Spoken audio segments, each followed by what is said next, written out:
ইসরায়েলে হামলার বাহানা খুঁজছে ইরান, এমন কথা জানিয়েছেন খোদ ইরানের শীর্ষ একজন সামরিক কর্মকর্তা। গেল এপ্রিলে ইসরায়েল প্রথমবারের মতো সরাসরি হামলা চালায় ইরান। সেই হামলায় সাফল্য পেয়ে ইরানের বুকের ছাতি ফুলে উঠেছে। ইরানের মিডিয়া জানিয়েছে, তাই আরও একবার ইসরায়েলে হামলা চালানোর পথ খুঁজছে তেহরান। গাজা উপত্যকায় স্বজন হারানোদের অনুষ্ঠানে হাজির হয়ে এমন কথা বলেন ইসলামী বিপ্লবী গার্ড বাহিনী অ্যারোস্পেস ফোর্সের ব্রিগেডিয়ার জেনারেল আমির আলী হাজিজাদে।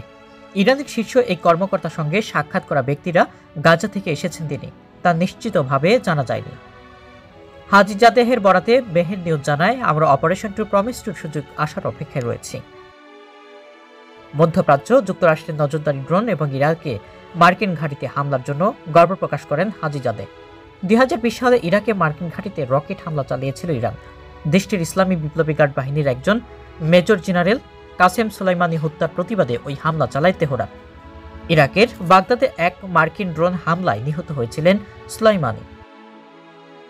এর আগে চরম শত্রু ইরানকে পুরোপুরি গুড়িয়ে দেওয়ার হুমকি দিয়েছেন ইসরায়েলের পররাষ্ট্রমন্ত্রী ইসরায়েল কাটজ।